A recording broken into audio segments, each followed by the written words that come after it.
Maddy Roth here. We are going to talk Facebook ads, my favorite topic. Inspire Pelvic Therapy, my business. We run pretty much completely off of Facebook ads. So whenever we hire another therapist, we turn another ad on and it fills their schedule. And it's predictable and we use numbers to back it. And we know exactly if we pull that lever, we're going to fill that person's schedule in a couple weeks. So for us, it takes about one ad at about $20 a day to fill a full-timer schedule. So 1.5 ads typically. So if I have 2 full-timers at our Saginaw clinic, we need about 3 ads going to keep their schedules full. I've been hearing from a lot of people that they've tried Facebook ads and it just didn't work. So today I want to talk about the 10 reasons your Facebook ad maybe didn't work for you and help you brainstorm possibly why this is the case. All of the reasons typically go back to fear and not properly tracking the metrics. Okay. So the first reason you may have failed at Facebook ads is you hired it out with a marketing agency. I have local marketing agencies all the time reach out to me just like, you're going to get this much reach, work with this local place, and we're going to blast it to Facebook ads. We're going to put you in our newspaper. And they charge crazy amounts. I was just so shocked. I got suckered into a phone call with one of the sales reps, and they were like, so how much would you be willing to spend on marketing per month? And this was early on in my business, and I was like, maybe like $200 a month. And he was just like, okay, yeah, our prices start at $2,000 a month. And I was like, what? I was just like kind of embarrassed because I don't know, I had no frame of reference, and I was just like, yeah, I'd spend $200. I'm already full. So like, but I don't know, it'd be interesting to try. Like, yeah, $200. The problem is these marketing agencies, they're never as invested as you are in the success of your ads. They maybe don't really know how to run ads, and they probably haven't worked with a lot of pelvic health business owners on running ads. So you can get really screwed over by these marketing agencies, and they may charge you $2,000 a month, and it just doesn't work. You don't really know what they're doing because they don't really show you. And yeah, so I've heard of failure with Facebook ads because you've tried to hire it out to a marketing agency. You're like, oh, I don't like tech. I can't do this. But guys, you can find out a lot on YouTube these days. It's really actually not too complicated to run your own ads. Just log on to YouTube and you'll probably be better off than these marketing agencies.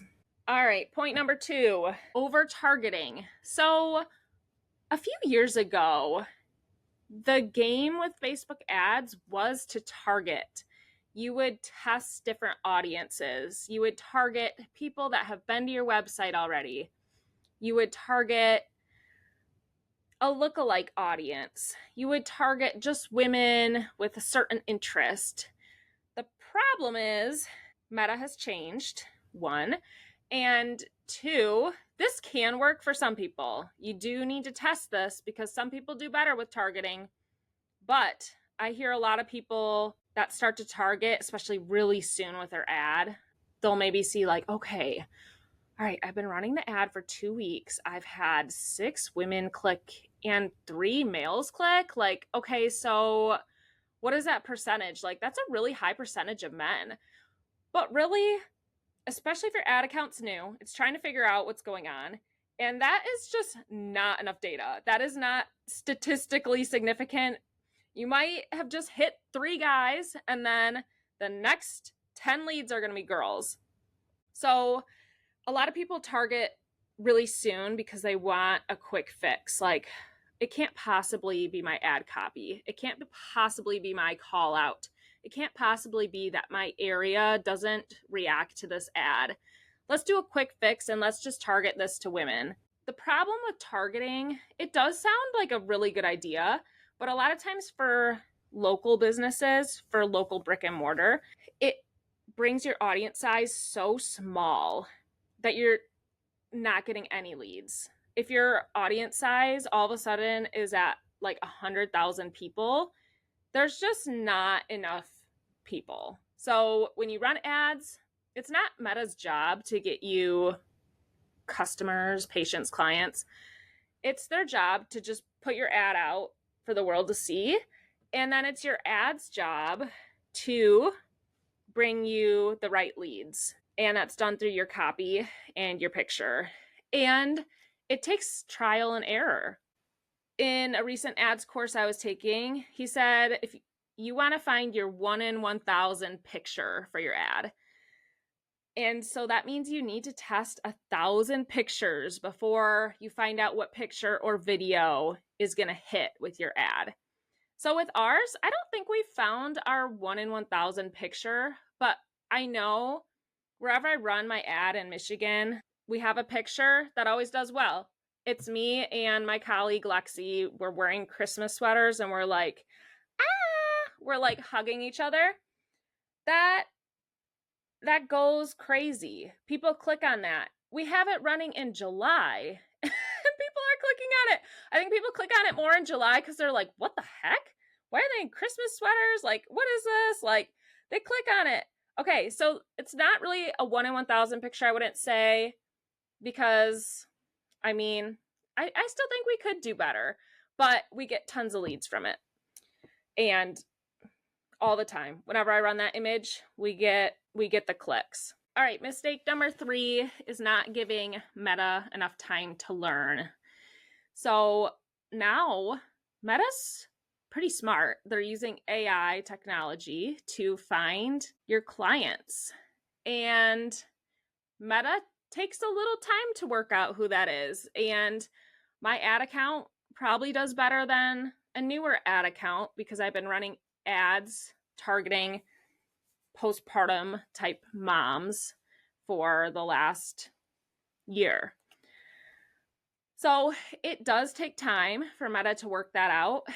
And it's hard. It's hard to just spend money and wait for Meta to figure it out. It's like, I want to just like target it and like get it to the people. But the technology is actually smarter than us. If we try to micromanage it so much, it's really, again, bringing our audience size way down. Okay, mistake number 4, your call to action and your messaging is poor. It's like unclear. People are simple. They want to know if this ad's for them, if it is making sense. But if your message is like, hey, are you a postpartum mom or a pregnant mom that wants to, like, okay, right there, you're calling out 2 different audiences. Neither one of them knows if this ad is for them. That ad isn't going to do as well as if you just called out pregnant moms, just called out postpartum moms. Another ad I'll see people try to run is, are you suffering from peeing your pants, pain with sex? Like, you list every pelvic health concern. Like, you probably will get some clicks, but it's just, you want your ad to speak so deeply and so directly to who you're targeting. We run 2 different ads, and it literally is targeting the same population in my head, but it gets different people. So we'll run like a postpartum ad. Okay, that gets a certain clientele through our door, but then we'll run a DRA ad, and it's very similar, like kind of calling out postpartum moms, but the way it's worded is a little bit more like, are you sick of being bloated and looking this way? It's more superficial, and we get a different bunch of people clicking on that ad because that one speaks to them, the verbiage. Mistake number 5, we talked about this already. You have a new ad account, and Meta is trying to figure out what's going to work for you. And trust me, Meta wants you to succeed at this because they get paid. They know they'll get paid if it works for you. You'll keep paying them if it's working. So they're going to try their best to make sure that ad is going where it needs to go. But it does take time for that all to work out. And how much time? It's hard to even give a general rule of thumb. Mistake number 6. This is a little out of your control. People may just be outbidding you. So if you're living in a certain area where a lot of ads are run, a lot of other PT clinics, even if they're ortho clinics, those clinics might be outbidding you because it's an auction. And so Meta's going to show whoever's bidding the most to the most people. So if you are looking at your account and you're like, the reach isn't very good, but I'm doing like a decent amount of money, there might be a lot of advertisers in your area. So that sucks. That's a little out of your control. Mistake number 7, again, is just fear. You're so scared. You spent $100 this week on ads and you didn't get any patients. Like, yeah, that is scary. When you're deciding how much you want to spend on Facebook ads, I recommend spending an amount that stings a little bit, like you care, but you also would be okay still if you lost that money, especially at first when it's less predictable. For us, it's predictable. Turn an ad on, fill a therapist schedule, rinse and repeat. For new ad accounts, it's really hard, even for me, to guarantee what it's going to do, because some people it just hits right away and it's similar to ours. You're filling a therapist schedule right away and you can hire, and it's just always consistently producing results for you. Mistake number 8, your Instagram and your Facebook content kind of sucks. So when people click on the ad, they're going to want to look at, okay, what is this? A lot of times people want to snoop a little bit. They'll go onto your page. They might check your website and then, oh, the ad pops up again. Oh, okay. Like they look cute, like, or they look fun, or they treat a lot of fertility issues and that's my issue. So we want to make sure, of course, that we're trying to put some decent content on our social media sites. And you don't have to be an expert at social media. You know, the reels and the videos that do best are filmed from an iPhone, not a professional photographer or videographer, I should say. Film from your iPhone, just really showing the true you.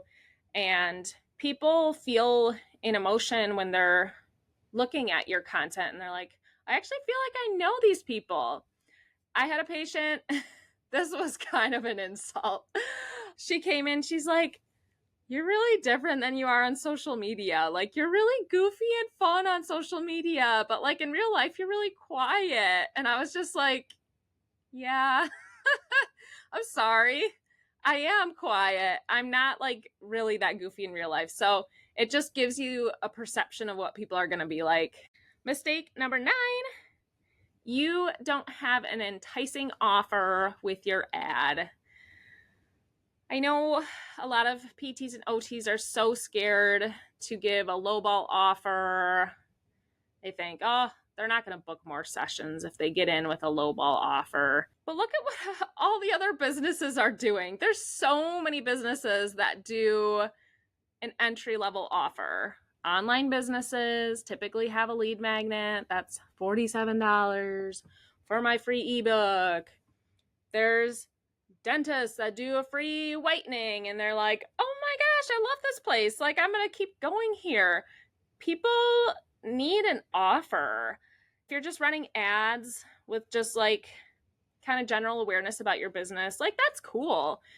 Just know you're not going to get like, you're not going to be able to measure the ROI from that. If you're just running an ad to like, hey, like visit our website, like this is what we do, you're probably not going to get like clicks like, ooh, I want that. Like, I want that offer. That's just more of an awareness ad, which is fine to run. We don't run those. I like to know exactly what my ROI is on running an ad, and I like to have a clear ROI. I don't like to just run like, okay, like our ortho practice in the area, they'll just run an ad like, go to our clinic, like We've helped people with this issue. Okay. Yeah, it's good. I think it's good to get the word out about the ad. And that can also make you feel better if you're running an ad and you're not getting leads right away. Like, it's still really good to be getting the word out about your business. But once your ad is working, it's just great to have an offer with it. Any good Facebook ad is going to have an offer with it, whether it's a discount or maybe a guarantee or like a free this, something that's going to hook a person and make them want to take the desired action. All right, number 10, another mistake, if Facebook ads don't work for me, is they actually do work for you. So one of my friends, I've been helping her run ads, and she's really negative about the ads. She hates the ads. She's like, these ad people suck. Like, they never book out treatments. They no-show all the evals. They cancel last minute. They're just terrible. Like, okay, a couple weeks later, she's like, all right, can you help me get the ads back going? Like, we need leads so bad. And I was like, yes, I will. But we need an attitude adjustment here. You're a numbers person. Run the numbers. Did your ad actually, was it really, really bad? Okay. She runs the numbers. She had an 8x return on investment. And that was after she accounted for like paying for staff and overhead. She still had an 8x return on her ad. And she just emotionally felt like the ad wasn't working because she just could really feel that sting of like, oh, okay, another Facebook ad no showed. All right.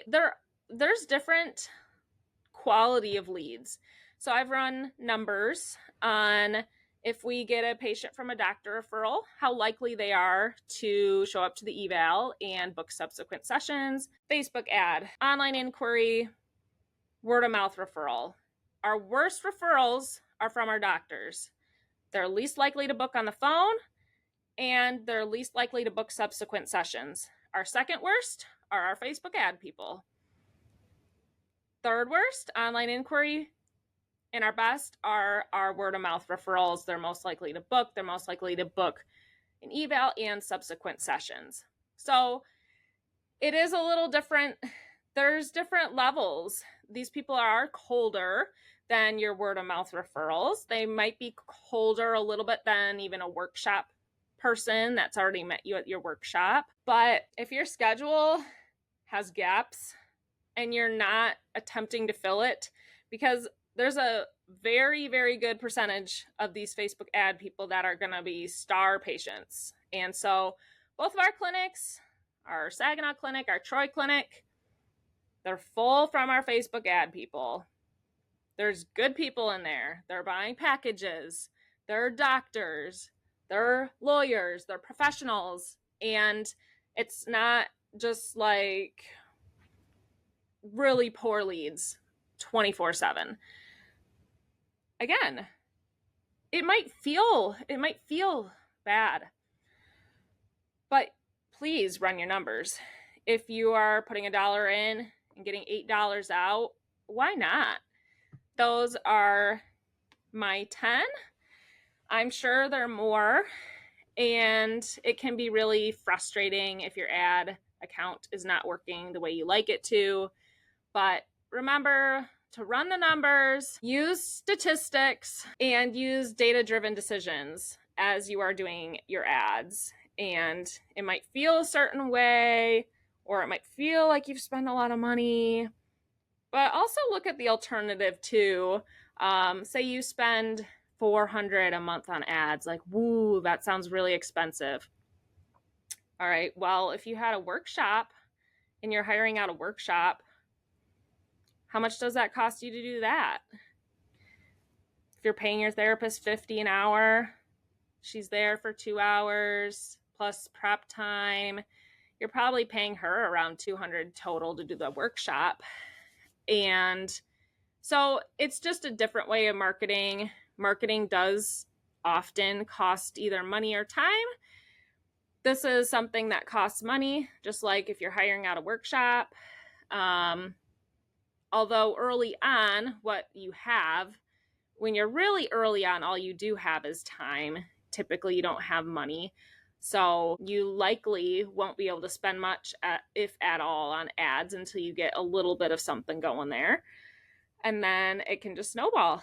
So hopefully this helped you and helped build your confidence. If you've tried ads before, if you got suckered by an agency, if you didn't have the right call to action, it is trial and error until you find that $1 million ad that can scale your business. Thanks for tuning in to Roth Consulting Group. And if you want to chat ads, hit me up. I love the ads chat. Have a good day.